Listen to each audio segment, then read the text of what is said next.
Bw'oteemanyiize kutereera obukola gawa tukyali wano ate oleeta Amir nti Chosen Becky loved dictator Amir so much. Montana yange mbanga nfudde batekeko akapande nti Chosen Becky loved dictator Amir so much.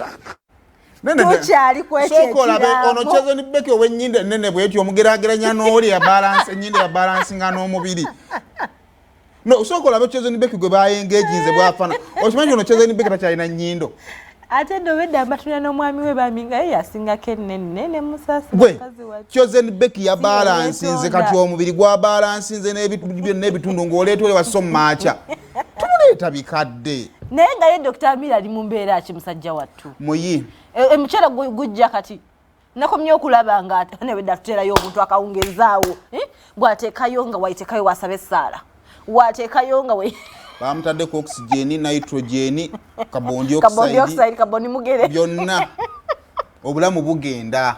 Ai musajja munnange guma bwe bityo we bibeera naye kambuza ekibuzo nga gwe omusajja. Lwaki abasajja temwagala tulaba nga tumuvinze on happily?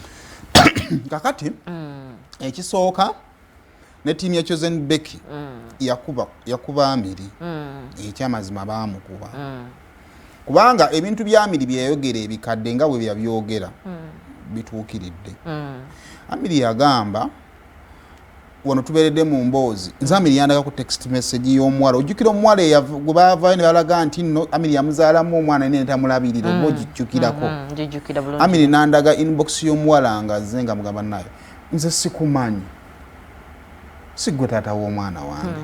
Ebintu bingi ebyajja ku social media emyezi nga 6 emabega nga bikuba Amir naye ng'ate ebisinga biva mu ttiimu ya Chosen Becky.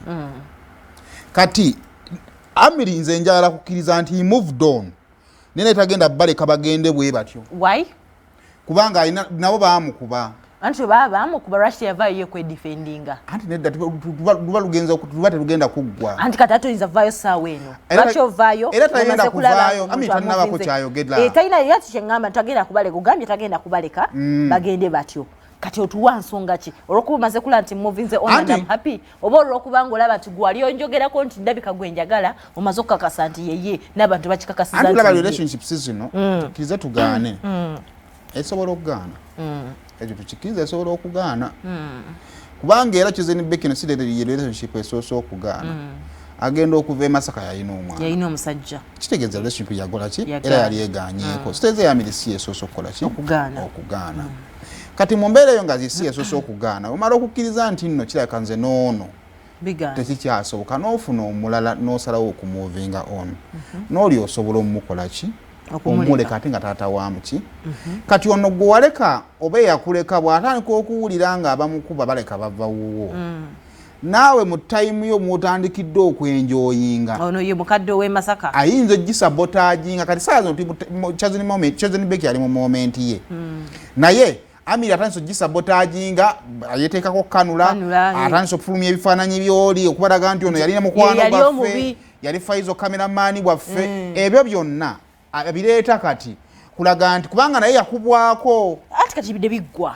Chosen Becky n'afulumya buli omu n'ayita mu storm eyo. Chosen Becky yafulumya ennyimba 2 namba mwabaaki abasajja mwabaaki lukuba ono n'afulumya ba single mothers lukuba ki ono kyokka era nga teyalina single mother ate nga lwaki teye bali bamulese nga afuuse single mother ng'afunye taata w'abaana omula single mother ye maama abeerawo nga talina yali tannafuuka kati lwafuuka okimanyi omwana omuto si woono ojjukira scenario gye yajogera nti tuli sure gwe genda ku posti ya Chosen Becky ng'apostinga omwana ono yamuwa erinnya okuba ono Amir si musiraamu Amir atali musiraamu ndowooza ono musiraamu bombi basiraamu naye amanya bombi basiraamu watulya amanya ng'ono amanya ge yawa omwana ontono amuyita maki malala naye emikisa gy'okubanga omwana asemba si wa Amir nga woono nti kugamba nti emikisa naye tetuli sure olwo yakiŋŋamye nokiŋŋamba nti omwana asembayo si woono anti ye yaliyo ng'amufuna oba kitegeera kati kitegeeza nti nno ono already abadde mu relationship nga yamuvinga on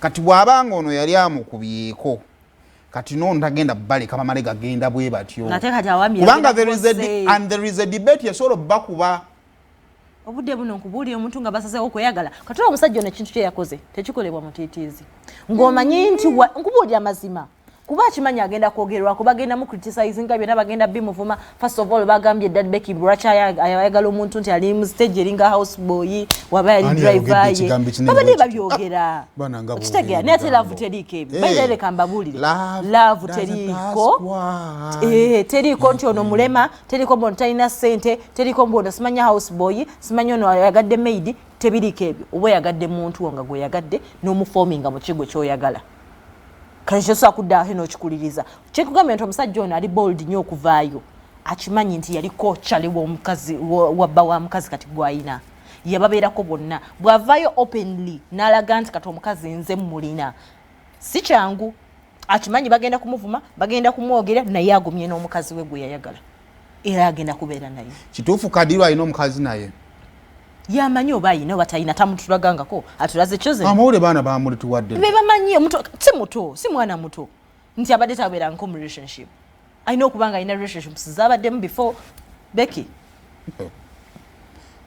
temugenda ate kutandika kuleeta bintu bikadde mu relationships z'abannammwe eziri happy munyumirwe oba amubba n'amubba babba mu bifulukwa oba tebannammwe muyina emitima emibi munoonyereza mpaka kaso mabegakaawo obuwala obutono obubadde bulimu ekyama kati ate abanene babubbye osobola obeera n'abakazi nga munaana ng'owwo tannajja katosanga munange oweeyo yazze katubasabire ate buno obufumbo buwangaale kuba ate si byangu sooka oleke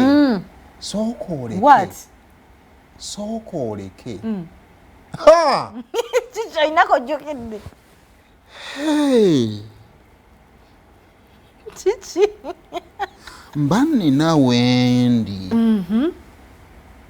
oli aŋŋamba Saymore akuba nti nze saagala kuzza tetwagala kuzza muki okuva mu kampu ya Amiri naye okimanyi nti mukazi wa Kadiru tava wano ewa mu maka ga Becky ku sayidi ya Amiri baakoze bati si kwekwana